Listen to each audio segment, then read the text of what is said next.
Till now, we have noticed that anybody can change our values either directly or by using constructors, which would pose a risk on how the data is manipulated. This is where encapsulation comes to our rescue. Encapsulation is nothing but data hiding and controlled access. Welcome to this video on encapsulation. Welcome to aArambh, the first step towards your coding career, which would be a roadmap to your IT world. So, without any further ado, let's jump right into the topic. So, encapsulation. If you notice the word encapsulation, encapsulation means like a capsule, right? In a capsule, we have some content, medicine or something is there, which is not accessible directly by our bare hands. That's why they are encapsulated into a plastic cover. So, encapsulation means data hiding and controlled access. So, let's say we have a class called as account. In this account, let's say I have a data member or a variable called int balance. If I say account ACC equal to new account, I create an object of this class and I try to account.balance and I try to assign a negative value and I try to print that value to what will happen? We see that account balance will be negative, which if you think logically is not correct. Account balance cannot be negative. Account balance will always be positive. So in this scenario, encapsulation comes to a rescue. Encapsulation starts with the keyword private. As soon as I make a data member as private, that means not everyone can access this variable or the property or the data member. So as soon as I've given private, if you notice, as soon as I've given private, you see here that balance has private access in account. So you might get this doubt when it is private, then how do we actually access these values? If there is a private variable or a data member, in order to access that, we will be using getter and setter methods. Getter and setter methods.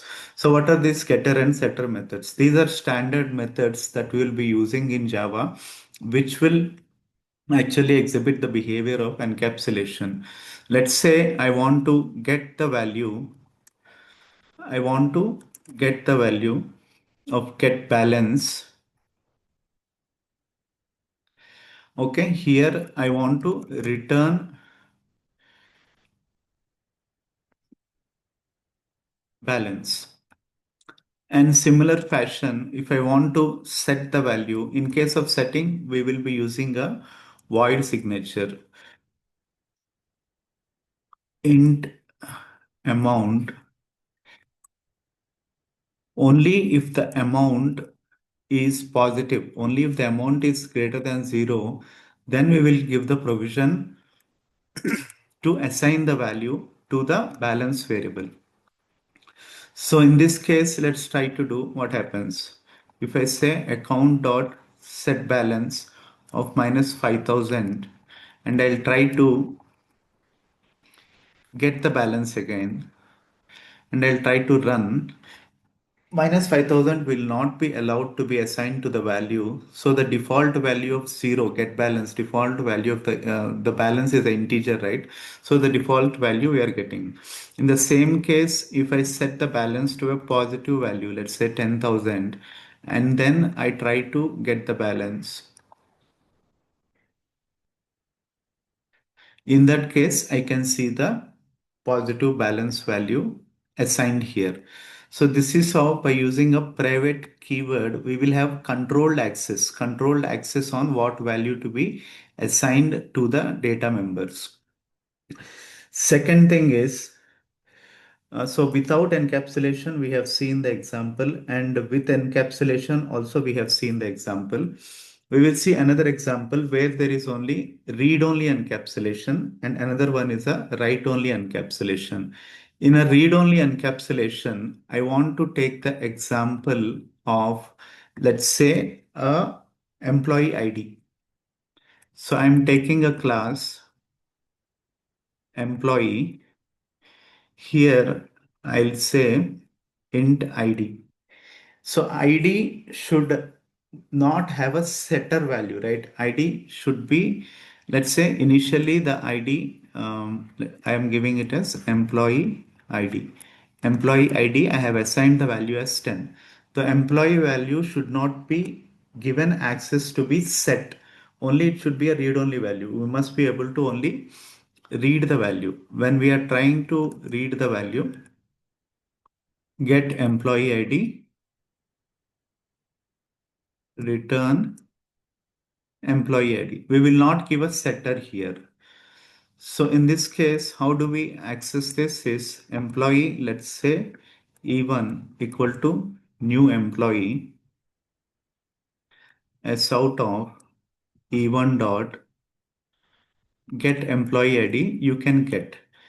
Let's say if I try to set E1 dot, I don't see a set here. I can't set the employee ID. So we are not giving the setter method. In this case, we are making it a read-only encaps read-only encapsulated class. So in a similar fashion, if I want to do a write-only encapsulated class, let's think of a scenario where there will be a write-only encapsulated class. In a write-only encapsulated class, I want to think of something like a password. Okay, I have an account, let's say. For this account, I have a value string password. So password should be only set. There should be a set value. Nobody should be able to read the password because reading a password should not be allowed to the any member. So in this case, what we will do is we will give a set method, setter method, void set password.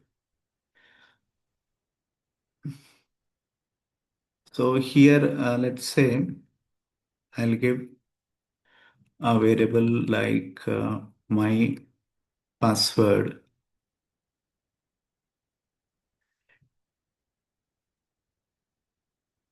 password equal to my password. So this I can access from here. Account ACC equal to. So whenever we want to access a class, we'll create an object of it.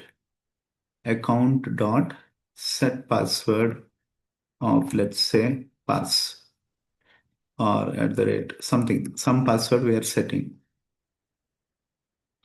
So there will be no provision to read the password. There is no get password. So in such scenarios, in real world scenarios, when we want to implement read-only encapsulation or write-only encapsulation, we will be giving either only getter method, either only setter method. But the thumb rule that we want to remember here is in order to implement encapsulation, we will be taking help of the private keyword. So whenever a data member is there, what we will do is we will append it with a private keyword and then we use getter and setter methods. So now let's discuss about a standard Java bean style. Java bean style. When you mean a bean, it will have a standard getter and setter method. So I'm referring to a class, a user class which has a username, for example. So in this case, like we generated a constructor, Java also provides every IDE provides a standard way to generate. Either we can have only getter or only setter, like in the previous examples we have seen, or we can have a getter and setter. So when we want a getter and setter, this is the standard way of implementing a getter and setter. What we will do is we will, one second, this must be private.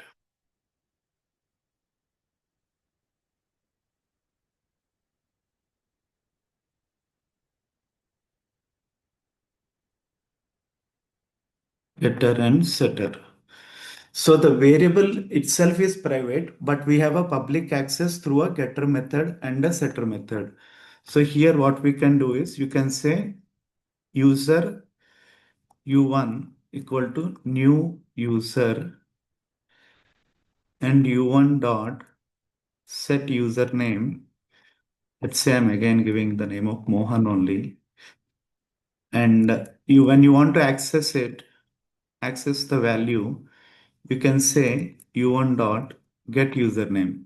So when I run it, whatever username has been set, same thing, we can read it by using the getter method. This is how encapsulation is implemented. If you have liked the video, if you have understood the concept, please do like the video, share and subscribe, and do comment encapsulation in the comment section. If you have understood the video or if you have any doubts, feel free to post in the comment section. Thank you very much for watching the video. All the best for your career.